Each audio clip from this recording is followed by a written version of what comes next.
I've been watching something unfold for a while now, and it's been sitting heavy on my spirit. Growing up, there were times that my male siblings got into arguments, and there were even times where it left the inner parameters of the house to the exterior. And those were the times when I felt like those disagreements were on full public display. The family argument had spilled out onto the front porch for the whole neighborhood to see. And those were the times I wanted to say, hey guys, bring it inside, y'all. We don't need everybody in our business. Think about all of this made the direction of today's episode crystal clear for me, because what used to be private tension is now public theater.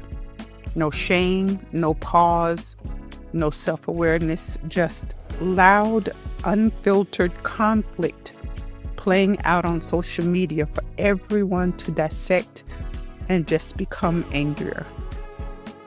Which leads us straight into today's conversation. The battle of the sexes.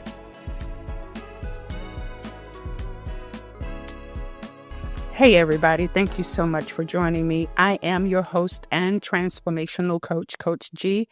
And today I want to talk about something that in the past 2, maybe 3 years, something that appears to have grown worse.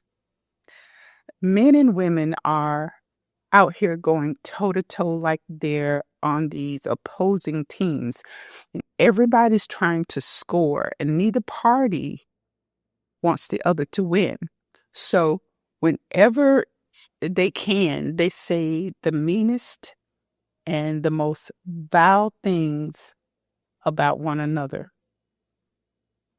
And the questions that keeps coming up for me is, when did we get here? When did we become enemies, at least on this level of relentless conflict? Because if you scroll through social media 4 or 5 minutes, maybe not even 5, you'll walk away thinking men and women are trying to draw literal blood. You'll think we're in some kind of full-blown gender civil war. And if I can be honest about from my vantage point, I think we are. The comments alone will make you cringe. Everybody seems so angry. Everybody's just defensive. Everybody's convinced the other side is the problem.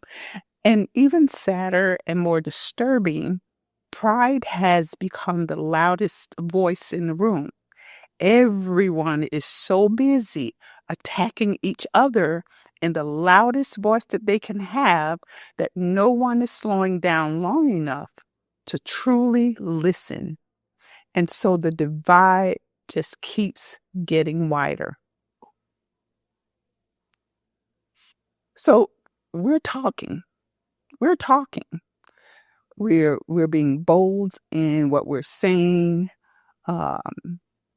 We're talking recklessly, which is one of the reasons why one is not listening to the other, if that makes sense. We're so loud, we're so boisterous in our convictions or in the way we feel that we're not listening to each other. I mean, actually listening and hearing with the purpose of understanding what the other one has to say. That's been lost somewhere. And to be clear, I'm not talking about this from, say, a place of blame, not from a place of pointing the finger and saying men do this or women do that.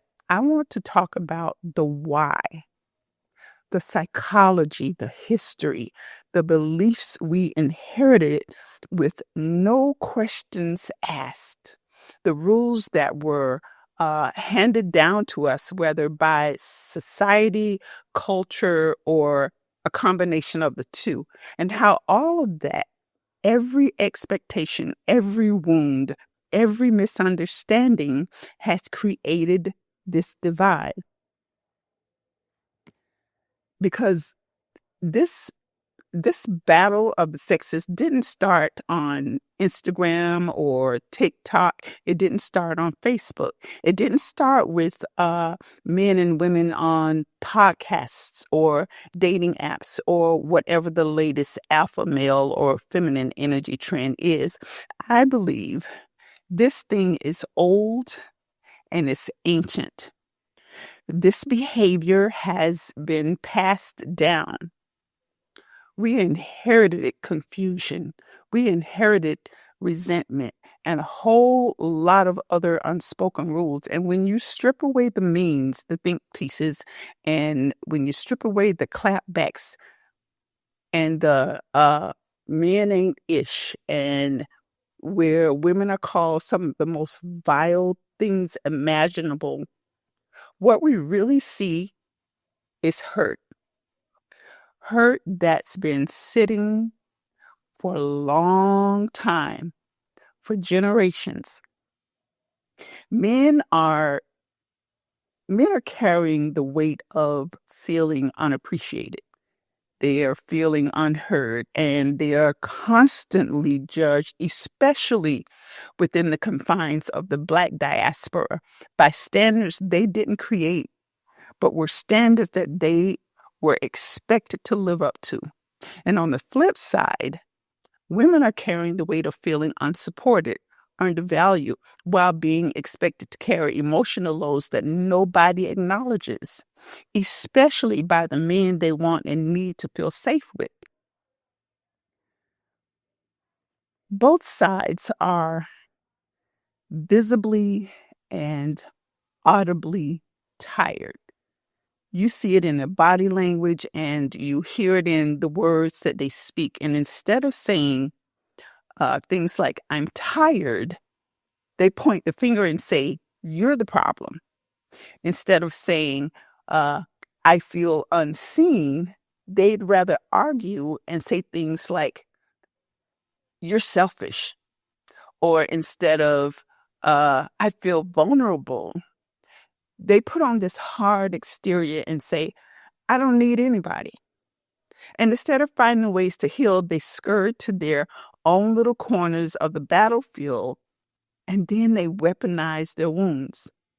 And the reality is, it's quite sobering. We are living in a time where men and women are more connected than ever because of our digital world. Yet we are more disconnected than ever. We have access to each other 24/7, but we don't understand each other any better. We're talking past one another. We're projecting instead of taking personal responsibility. We're assuming the worst of each other. And that's the real battle. So many times, people, they just want to be the victim, right?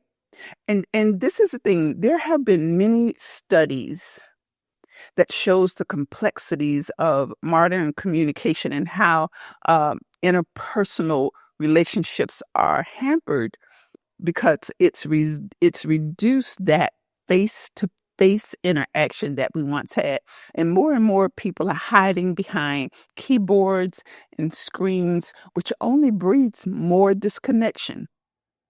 It breeds more miscommunication and social uh, isolation. But aside from all of that, it's the fact that a lot of this tension is exacerbated by roles we didn't choose for ourselves.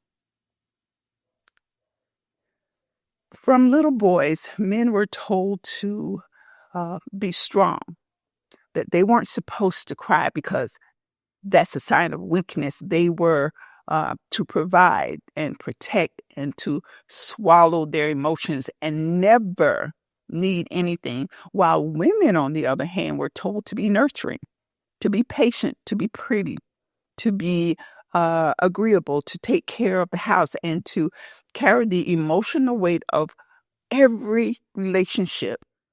Like was just another part of her quote, job, unquote, and the life that she was supposed to live.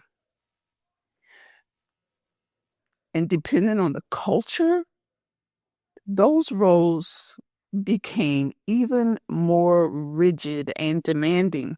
And as a Black woman, what I've noticed in many Black and Brown communities is that the expectations were subtle, they were intense, deeply ingrained, and passed down with a sense of obligation that's hard to escape.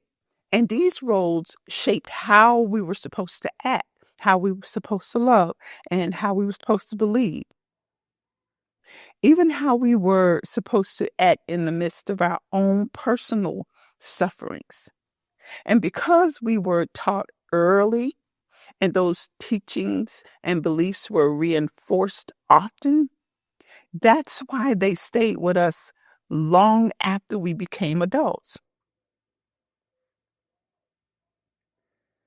Black men were told many times to be unbreakable because the world outside was already trying to break them. And Black women were told to be strong because the men they loved weren't allowed to be uh they weren't allowed to be unbreakable, right?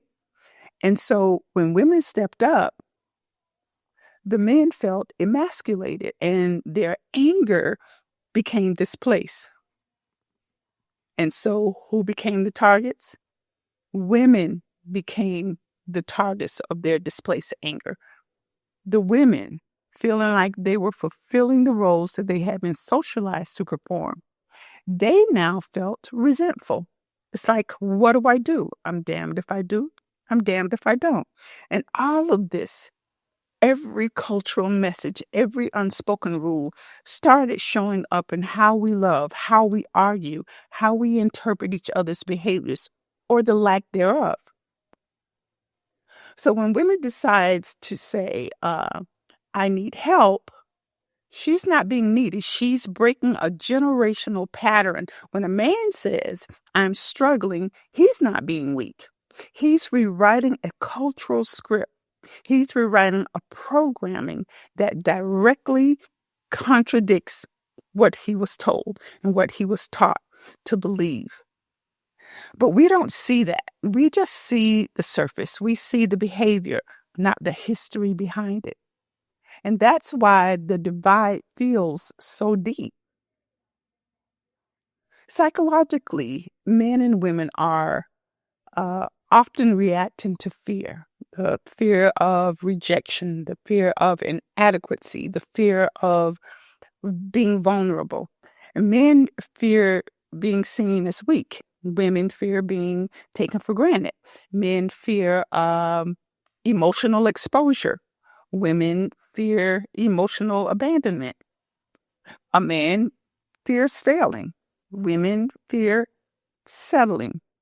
And when fear is running the show, communication becomes a battlefield.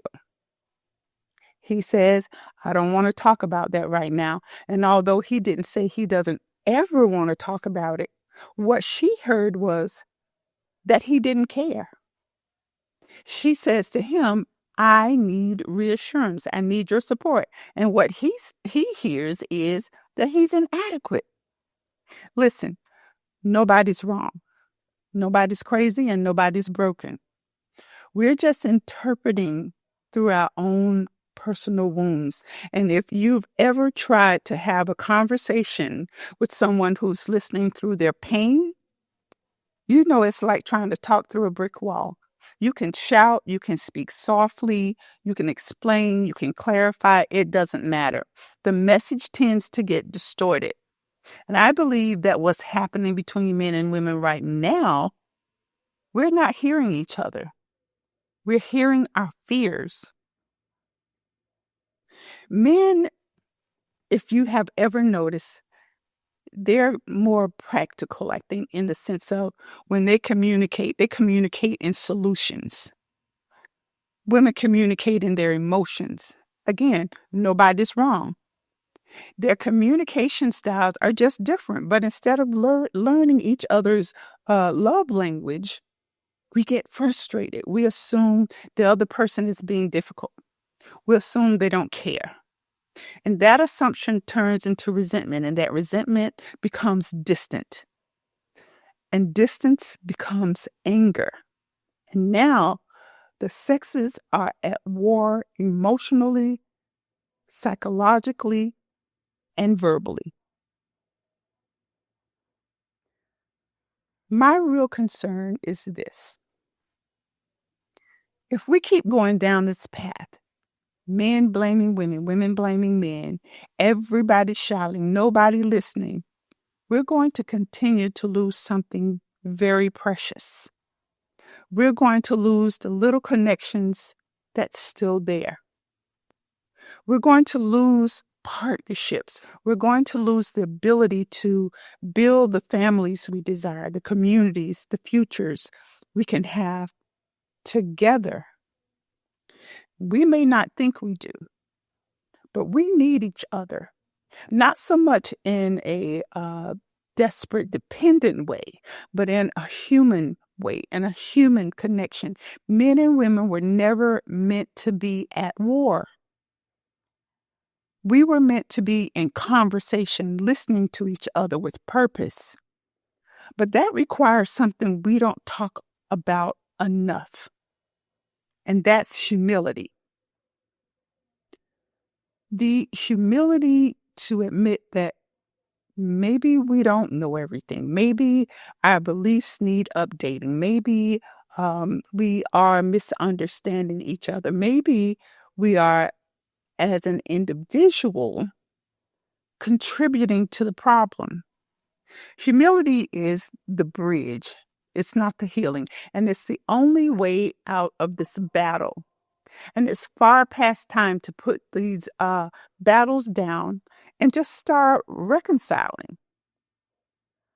So what will it take to end this battle? Not perfection, not agreement on everything, not pretending the differences don't exist. It will take turning the swords into plowshares. Stop assuming, being defensive. Start accepting responsibility. Beat back pride so that you can hear each other. Listening is how you build trust. Listening is how you turn a battleground into a bridge. And despite everything, despite the noise, the anger, the misunderstandings, I still believe something powerful. I believe men and women want the same thing. They want to be loved. They want to be respected and understood. They want to feel needed and valued and safe. We're just taking different roads to get where we need to be. And maybe, just maybe, if we slow down, if we soften a little, if we listen a little deeper, we'll realize we're not as far apart as we think. I believe we can find our way back to partnership, to genuine connection. That's what I believe.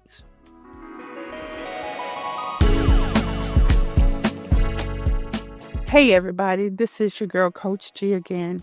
And I just want to thank you for joining me here at That's It, That's All. And if this episode has touched you in any way, or you think it will be a blessing to someone else, please share.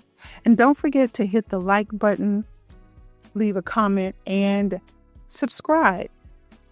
Join me here again next week for another transformative episode of That's It, That's All.